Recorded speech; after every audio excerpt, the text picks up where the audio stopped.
கர்த்தருடைய நாமத்துக்கு மகிமை உண்டாவதாக. கர்த்தர் நல்லவர். மீண்டும் ஒரு நாளை காண செய்த ஆண்டவருக்கு நாம் நன்றி செலுத்துவோம். இந்த ஆண்டவர் நம்மை அழைத்த ஆண்டவர் உண்மையுள்ள ஆண்டவர். ஆகவே நமக்கு எந்த பிரச்சனைகள் வந்தாலும் அவர் தாங்குவார், பாதுகாப்பார் என்பதான இந்த பாடல். நம்முடைய பார்த்து என்னவென்றால் ஒவ்வொரு நாளும் ஒவ்வொரு செயல்களுக்காகவும் நினைத்து நினைத்து நாம் ஆண்டவருக்கு துதி செலுத்த வேண்டும்.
அந்நாட்களிலே அவர் ஜெபம் பண்ணும்படி ஒரு மலை மேல் ஏறி ராம் முழுவதும் தேவன் நோக்கி ஜெபம் பண்ணி கொண்டிருந்தார். கண்களை மூடி கர்த்தரை நோக்கி ஜெபிப்போம். தேவ சமூகத்திலே நம்மை தாழ்த்துவோம். அன்புள்ள ஆண்டவரே, பரிசுத்த பிதாவே, இப்போது கூட நீர் எங்கள் மத்தியிலே வந்திருக்கிறதுக்காக ஸ்தோத்திரம். நீர் அப்படித்தான் வாக்கு பண்ணி 2-3 பேர் எங்க கூடியிருந்தாலும் அவர்கள் மத்தியிலே இருக்கிறேன் என்று சொன்ன தேவன் இப்பொழுது எங்கள் மத்தியிலே இருக்கிறதுக்காக ஸ்தோத்திரம். நீர் எங்கள் மத்தியில் இருப்பதை நாங்கள் உணரும்படியாக அந்த உணர்வுடைய இயற்கையை எங்களுக்கு தருமையாக செலுத்துகிறோம். நீ பேசும் அப்பா, நாங்கள் கேட்கிறோம். நீ பேசுகிற சத்தத்தை நாங்கள் கேட்க எங்கள் செடிகளை திறமையாக செலுத்துகிறோம். இந்த நேரத்தை எங்களுக்கு ஆசீர்வாதமாக மாற்றித்தார், மோட்சமாக்கித்தார். இந்த வேதாட்சியிலே கலந்து கொள்ள வருகிறவர்கள் சீக்கிரமாக கொள்வார். இயேசுவின் மூலம் கெஞ்சி கேட்கிறோம் அன்புள்ள பிதாவே, ஆமென். இந்த 40 நாள் வேதாட்சியிலே நாம் தியானிக்கும்படியாக தேர்ந்து கொண்ட ஒரு வசனம் லூக்கா சுவிசேஷம் 6ஆம் அதிகாரம் 12ஆம் வசனம். அந்நாட்களிலே அவர் ஜெபம் பண்ணும்படி ஒரு மலையின் மேல் ஏறி ராம் முழுவதும் தேவனை நோக்கி ஜெபம் பண்ணி கொண்டிருந்தார். இயேசு மலையின் மேல் ஏறினார். ஏறி என்ன செய்தார்? ராம் முழுவதும் ஜெபம் பண்ணினார். இதுதான் நமக்கு ஒரு முன்மாதிரி. நாமும் அப்படி செய்ய வேண்டும். இயேசு எப்படி செய்தாரோ அவர் செய்தபடியே நாமும் செய்ய வேண்டும் என்று கர்த்தர் நமக்கு எதிர்பார்க்கிறார். என்னை பின்பற்றுங்கள் என்று இயேசு சொன்னார். ஃபாலோ மீ என்று இயேசு சொன்னார். அதனால இயேசு செய்தபடி நாமும் செய்ய வேண்டும். இங்கே மலையிலே ஏறுவது இந்த 40 நாட்கள். 40 நாளிலே இந்த வேதாட்சி ஒரே தலைப்பு என்ன? மலைமேல் ஏறும் அனுபவம். மலைமேல் ஏறும் அனுபவம். மலைமேல் ஏறுவது என்றால் ஜெபம் பண்ணுவது. ஏன் ஜெபம் பண்ண வேண்டும்?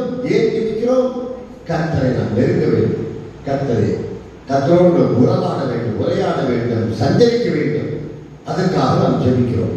ஆகினால நேற்று தினத்திலே நாம் இடத்தை பார்த்தோம். தேவனை ஆராதிப்பது,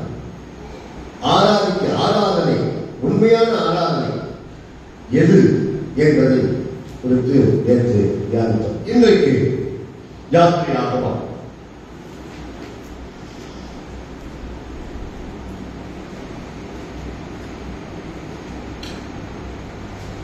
இருபத்தி 4ஆம் அதிகாரம் யாத்திரையாகலாம். 24ஆம் அதிகாரம் 9, 10 ஆகிய 2 வசனங்களை வாசிங்கள். பின்பு மோசேயும் ஆரோனும் நாதாபும் அபியூவும் இஸ்ரவேலினுடைய மூப்பரில் 7 பேரும் ஏறி போய் இஸ்ரவேலின் தேவனை தரிசித்தார்கள். அவருடைய பாதத்தின் கீழ் நீலக்கல்லிழைத்த வேலைக்கு ஒப்பாகவும் செறிந்த வானத்தின் பிரபைக்கு ஒப்பாகவும் இருந்தது. இன்றைக்கு தேவ தரிசனம் என்பதை குறித்து நாம் தியானிக்க போகிறோம். மலையில் ஏறி என்ன செய்தார்கள்? தேவனை ஆராதித்தார்கள்.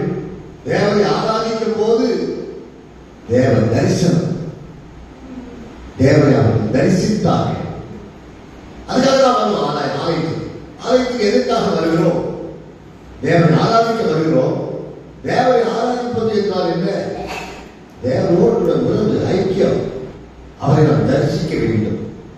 அதனால நாம் ஒவ்வொரு முறையும் நம்முடைய ஆலயத்தின் ஆராதனை, எந்த ஆராதனையா இருந்தாலும் சரி, உலகத்தில் நடக்கிற எந்த ஆராதனையா இருந்தாலும் சரி, நாம் கலந்து கொள்ளும் போது நாம் தேவனை தரிசிக்க வேண்டும். அதுதான் தேவன் நமது விரும்புகிறார், எதிர்பார்க்கிறார். தேவனை தரிசிக்க வேண்டும் என்றால் கர்த்தர் வசனம் இயேசு என்று சொன்னார். மத்தேயு சுவிசேஷம் 5ஆம் அதிகாரம் 8வது வசனத்தை வாசிங்கள். மத்தேயு 5:8. இருதயத்தில் சுத்தம் உள்ளவர்கள் பாக்கியவான்கள், அவர்கள் தேவனை தரிசிப்பார்கள். அப்போ நாம் தேவனை தரிசிக்க வேண்டும் என்றால் இருதயத்திலே சுத்தம் வேண்டும். எல்லா பாவத்தையும் எல்லா அக்கிரமத்தையும் வைத்துக் கொண்டு அங்கே தேவனை தரிசிக்க வேண்டும் என்றால் தேவனை தரிசிக்கவே முடியாது. சுத்தம் வேண்டும். அதுதான் மலையில் ஏறின போது அங்கே மோசே பரிசுத்தமாக்கப்பட்டால் ஜனங்களையும் தேவன் பரிசுத்தமாக்க முடியாது சொன்னார். ஏனென்றால் அப்போதான் தேவனை தரிசிக்க முடியும். எபிரேயர் 12ஆம் அதிகாரம், எபிரேயர் 12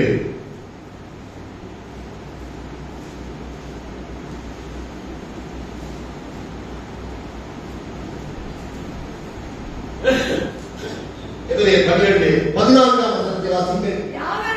யாவரோடும் சமாதானமாய் இருக்கவும் பரிசுத்தம் உள்ளவர்களாய் இருக்கவும் நாடுங்கள். பரிசுத்தம் இல்லாமல் ஒருவரும் கர்த்தரை தரிசிப்பதில்லையே. ஆகையால் இந்த உலகத்திலே நாம் பரிசுத்தம் உள்ளவர்களாக வேண்டும் என்பது ஆண்டவர் விருப்பம், ஆண்டவர் சித்தம். நீங்கள் பரிசுத்தம் உள்ளவர்களாக வேண்டும் என்பதே தேவனுடைய சித்தமாயிருக்கிறது. ஆகையால் எதற்காக பரிசுத்தமாக வேண்டும்? அப்போதான் தேவனை நாம் தரிசிக்க முடியும். ஆகையால இந்த உலகத்திலே பாவத்திலும் வாழ்ந்து கொண்டு துன்மார்க்கத்திலும் வாழ்ந்து கொண்டு தேவனை தரிசித்து விடலாம் என்று நினைத்தால் தரிசிக்கவே முடியாது. அதனால நாம் ஒரு நாளிலே தேவனோடு போக போகிறோம். பரலோகம் எடுத்துக்கொள்ளப்பட போகிறோம். பரலோகம் எடுத்துக்கொள்ளப்படும் போது தேவனை பரலோகத்திலே சென்று அங்கே நாம் தரிசிக்க போகிறோம். அது இப்பொழுதே நாம் நம்மை ஆயத்தமாக்கிக் கொள்ள வேண்டும், பரிசுத்தமாக்கிக் கொள்ள வேண்டும். ஆகையால் அப்போதான் தேவனை தரிசிக்க முடியும். 1 யோவான் 3ஆம் அதிகாரம், 1 யோவான்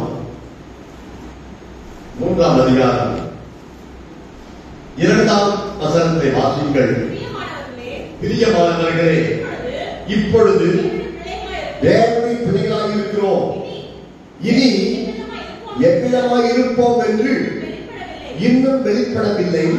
ஆகிலும் அவர் வெளிப்படும் போது அவர் இருக்கிற வண்ணமாகவே நாம் அவரை தரிசிப்பதினால் அவருக்கு ஒப்பாயிருப்போம் என்று அறிந்திருக்கிறோம்.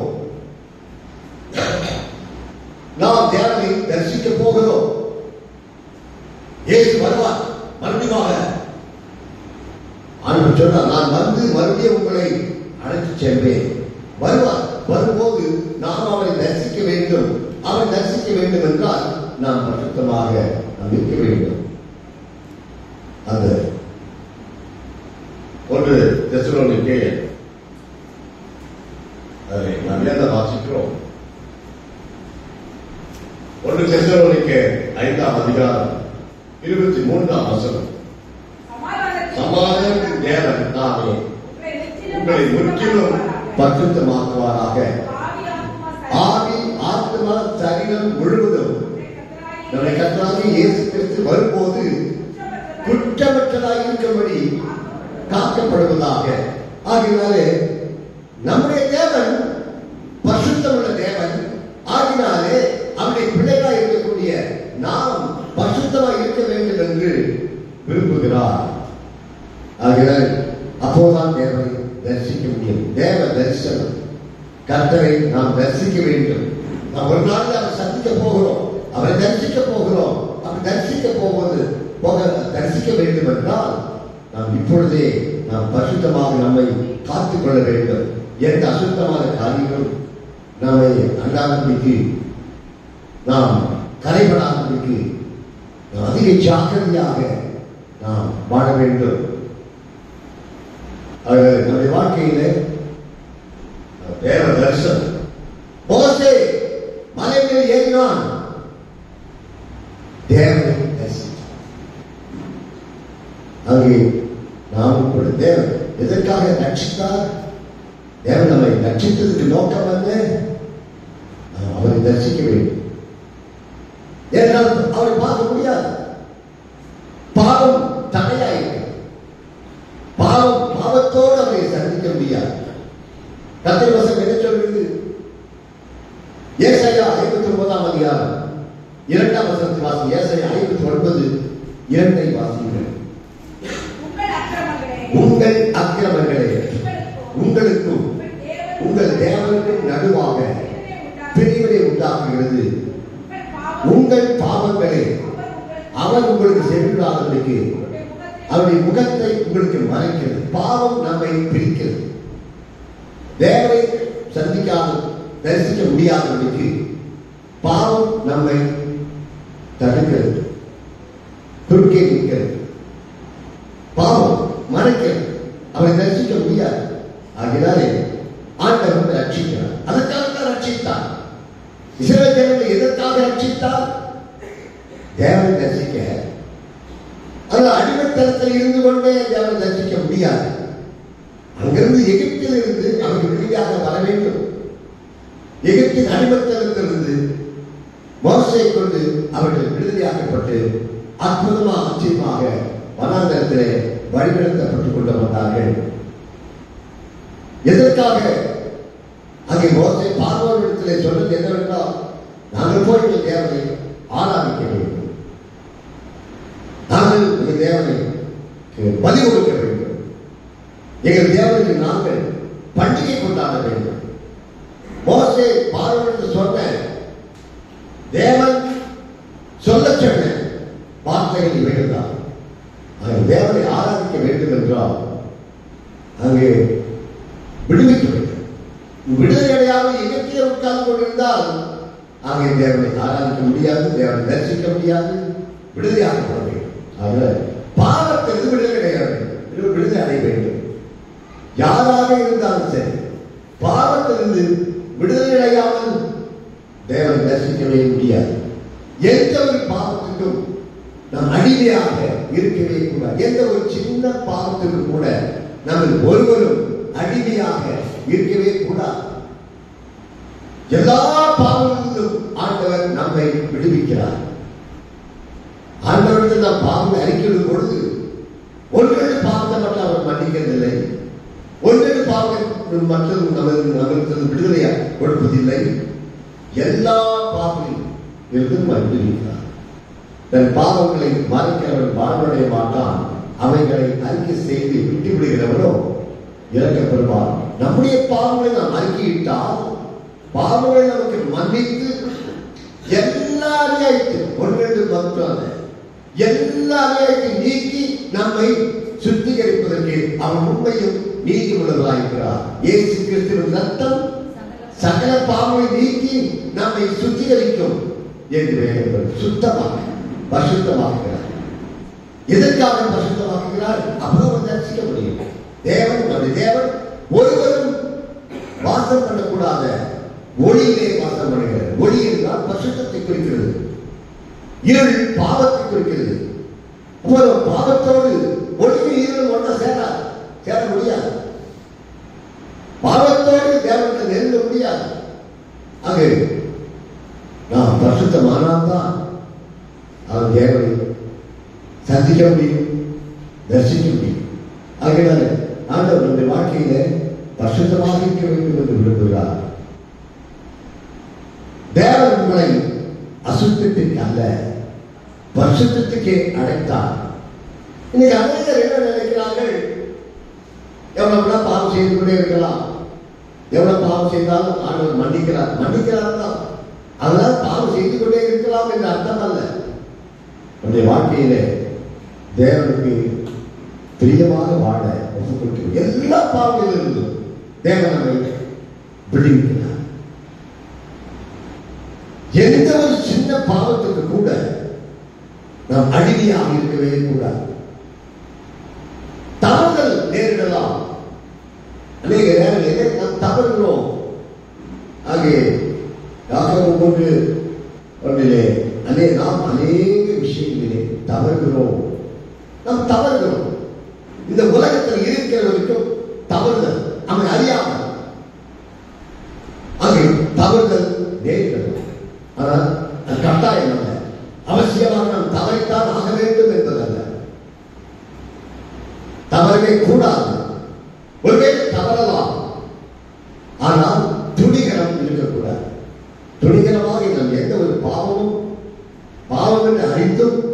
இது பரவாயில்லை என்று சொல்லி நம்முடைய வாழ்க்கையை எதையும் விட்டு வைக்கக்கூடாது. எல்லா பாவங்களிலும் நாம் விடுதலை அடைய வேண்டும். ஏன்? அப்போதுதான் தேவனை நாம் தரிசிக்க முடியும். ஆகையால நாம் தேவனுடைய விருப்பம் என்ன? நாம் அவரை சந்திக்க வேண்டும், அவரை தரிசிக்க போவோம், அவரை நாம் முகமுகமாக பார்க்க போகிறோம். பாவம் இருந்தால் அவரை பார்க்க முடியாது. ஆகையால நம்ம அதிக ஜாக்கிரதை உள்ளதாக இருக்க வேண்டும். நாம் தவறிவிட்டோம், என்ன செய்ய வேண்டும்?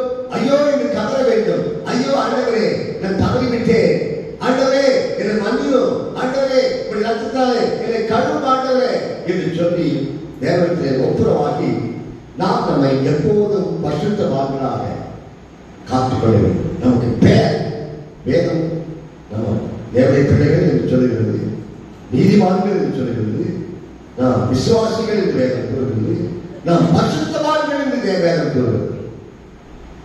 நாம் பரிசுத்தவான்கள் என்று சொன்னால் நாம் பரிசுத்தவான்களாக வாழ வேண்டும். பாவத்தில் வாழ்ந்து கொண்டு நாம் பரிசுத்தவான்கள் என்று சொல்ல முடியாது. ஆகையால் பாவத்திலிருந்து நாம் முற்றிலுமாக விடுதலை அடைய வேண்டும். ஒரு சின்ன பாவத்தில் கூட நாம் அடிமையாக இருக்கவே கூடாது. அதுதான் பரிசுத்தவான். அப்போதான் தேவனை நாம் தரிசிக்க முடியும். துணிகரமாக பாவம் என்று அறிந்தும் நாம் அப்படியே விட்டுக்கொண்டே வந்தால் பரவாயில்லை என்று சொல்லிக்கொண்டே இருப்போமானால் அங்கே நாம் கைவிடப்படுவோம். தேவன் வரும்போது, தேவனுடைய வருகையிலே நாம் கைவிடப்படுவோம். அவரோடு நாம் எடுத்துக்கொள்ளப்பட வேண்டும் என்றால் அங்கே நாம் தேவனை, அங்கே நாம் தேவனுக்கு பிரியமாக நாம் வாழ வேண்டும். நாம் தேவனை தரிசிக்க, அதுதான் தேவனோடு இருக்க போகிறோம். தேவனை இந்த உலகத்தை தரிசிப்பது மட்டுமல்ல, பரலோகத்தில் எப்பொழுதும் தேவனோடு நிச்சயித்த காலமாக தேவனை தரிசித்துக் கொண்டே இருக்க போகிறோம். அவரோடு உறவாடிக் கொண்டே அங்கே இருக்க போகிறோம். எப்போதும் தேவனோடு ஐக்கியமாக இருக்க போகிறோம். தேவனை துதித்து பாடி ஆராதித்து அங்கே நாம் இருக்க போகிறோம். அதனால் எப்போதும் தேவனோடு இருக்க வேண்டும் என்றால், எப்போதும் நாம் தேவனை தரிசித்துக் கொண்டே இருக்க வேண்டும் என்றால், நாம் இப்பொழுதே நம்முடைய வாழ்க்கையிலே நாம் நம்மை பரிசுத்தமாக காத்துக்கொள்ள வேண்டும். அது மோசே தேவனுடைய மனிதன். அவர் ஜனங்களுக்காக, அவ்வளவு ஜனங்களையும் பரிசுத்தப்படுத்துவதற்காக ஆகவே அவன் வேலை ஏறினான். நம்முடைய வேலை அதுதான். நாம் மட்டும் பரலோகம் போவதல்ல, நாம் மட்டும் தேவனை தரிசிப்பதல்ல, மற்ற ஜனங்களும் தேவனை தரிசிக்க வேண்டும். நம்மை சுற்றி வாழ்கிற மக்களும் தேவனை தரிசிக்க வேண்டும். அதற்கு நீயும் நானும் பொறுப்பு. மோசே எப்படி அந்த வேலையை எடுத்துக்கொண்டாலோ அதுபோல நீயும் நானும் அந்த வேலையை எடுத்துக்கொள்ள வேண்டும். மக்களுக்காக, மக்கள் தேவனை தரிசிப்பதற்காக நாம் என்ன செய்கிறோம்? முதலாவது நாம் பரிசுத்தம் உள்ளவர்களாக வேண்டும். மனுஷன் உங்கள் நற்கிரைகளை கண்டு பரலோகத்திற்கு பிதாவை மகிமைப்படுத்தும்படியாக அவர்கள் முன்பாக உங்கள் வெளிச்சம் பிரகாசிக்க கடவுது என்று இயேசு சொன்னார். பிரகாசிக்க கடவுது என்று சொன்னால் லைட் பவர்ஃபுல் லைட் போடுறது அல்ல, பரிசுத்தம். அங்கே சாட்சியுள்ள வாழ்க்கை, முன்பாகையான வாழ்க்கை. நம்மை பார்க்கிற மக்கள் நம்மிடத்தில் இயேசுவை பார்க்க வேண்டும். மற்றவர்களிடத்திலே நாம் பிரகாசிக்கிற மக்களாக நம்முடைய வாழ்க்கையை பார்த்து, நம்முடைய நடக்கையை பார்த்து, நம்முடைய ஜீவித்தை பார்த்து மக்கள் இயேசுவை ஏற்றுக்கொள்ள வேண்டும். அவர்களும் மாற வேண்டும். ஏனென்றால் அவர்களும் தேவனை தரிசிக்க வேண்டும். தேவனை தரிசிக்கக்கூடிய ஒரு அனுபவம் தினந்தோறும் நாம் தேவனை இந்த உலகத்திலே விசுவாசத்திலே தேவனை தரிசிக்க வேண்டும். நாம் ஒரு நாள் முகமுகமாய் தரிசிக்க போகிறோம், அது வேற. ஆனால் இந்த உலகத்தில் இருக்கும் போது ஒவ்வொரு நாளும் அதிகாலையில் எழுந்திருந்து தேவ சமூகத்தில் நாம் காத்து தேவனை தரிசிக்க வேண்டும். தேவனை நாம் காண வேண்டும், விசுவாசத்தை காண வேண்டும். மாம்ச கண்களினாலே நாம் தேவனை பார்க்க முடியாது. அங்கே பரலோகத்தில் போய் அதை போய் பார்க்கணும். ஆனா இந்த உலகத்தில் இருக்கும் போது விசுவாசத்திலே தேவனை நாம் பார்க்க வேண்டும். தினமும் அவரை தரிசிக்க வேண்டும். அப்படி என்றால் நாம் என்ன செய்ய வேண்டும்? மலை மேல் ஏறாமல் தரிசிக்க முடியும்.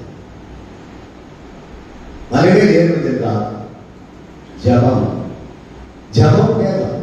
இதுதான் எனக்கு மெட்ராஸ் பைபிள் சென்னை வேத ஐக்கிய சங்கத்திலே தேவனை பரிசுத்தவான்கள் எனக்கு கற்றுக் கொடுத்தது.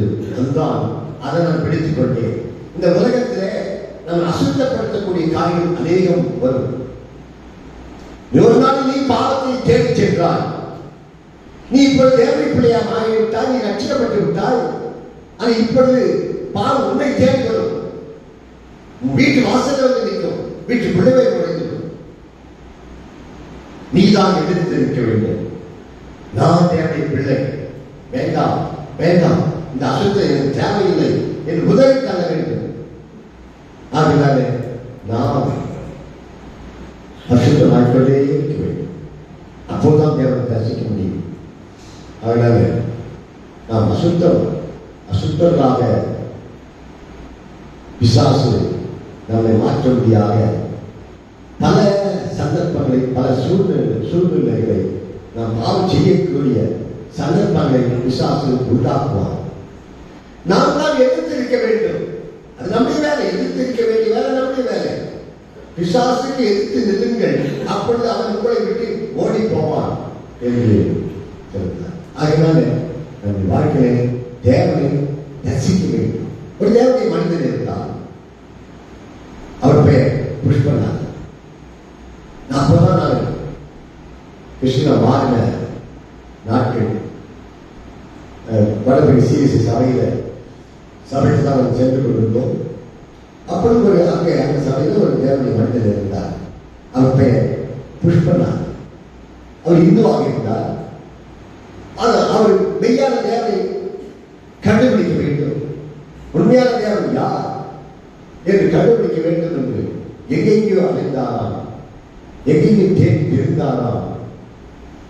அதுதான் கடைசியாக இயேசுவை எங்கே கண்டாராம்? இந்த வேதத்தில். எங்கெங்கே தேடி கடைசியாக இந்த வேதத்தை எடுத்து வாசிக்கும் போது இந்த வேதத்திலே இயேசுவை கண்டாராம். அதுதான் அந்த பாட்டு, இயேசுவை நாம் எங்கே காணலாம் என்ற பாடலை எழுதினவர் அவர் தான்.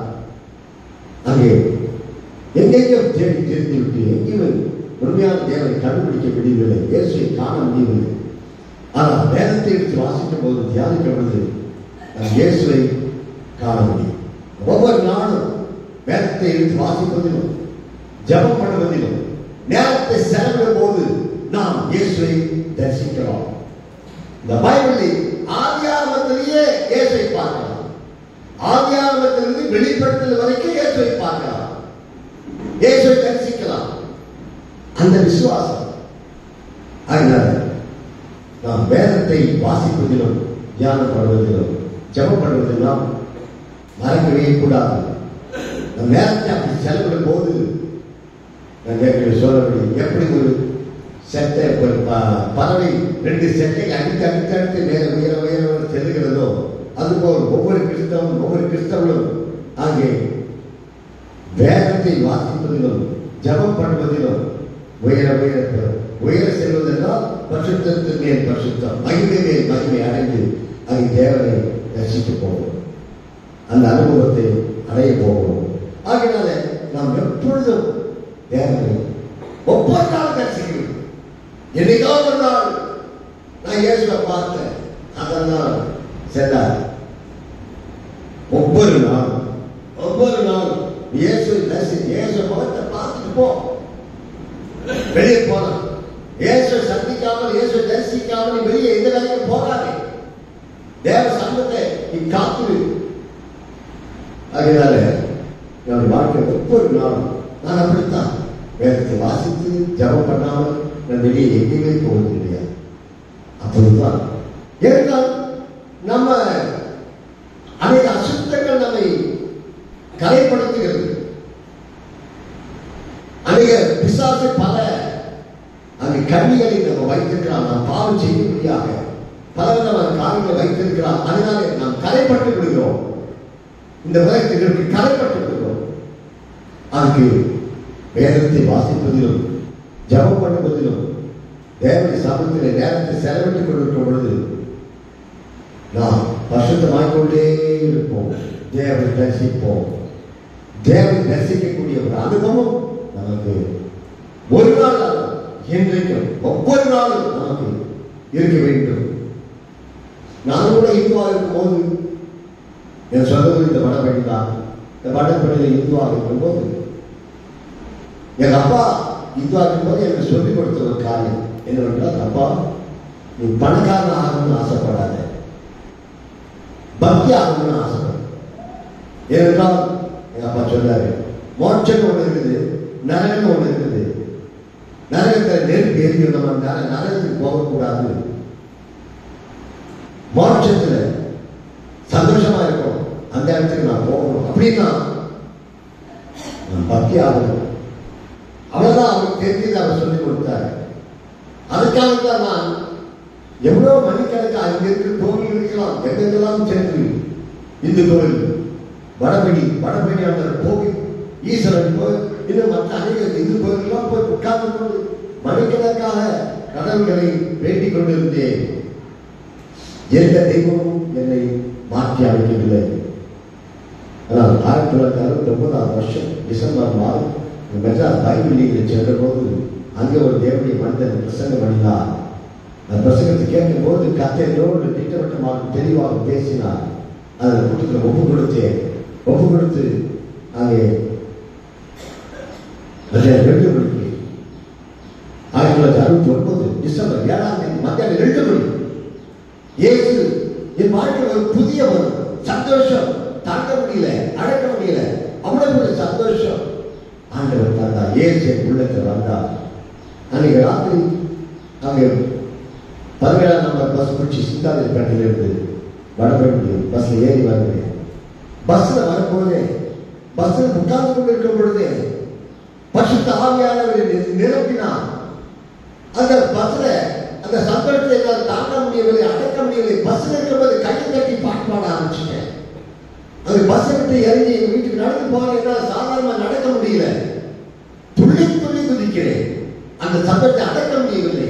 வீட்டில் போயிட்டு அங்கே ஆண்டவத்தில் தூங்குறது மனமே வரல. தூங்குறது இஷ்டமே இல்லை. ராத்திரி முழுதும் தேவனுக்கு ஸ்தோத்திரம் பண்ணி கொண்டிருந்தேன். அப்பொழுதும் அதை அடக்க முடியவில்லை. பேப்பர் எடுத்து பக்கமாக எழுத ஆரம்பித்தேன்.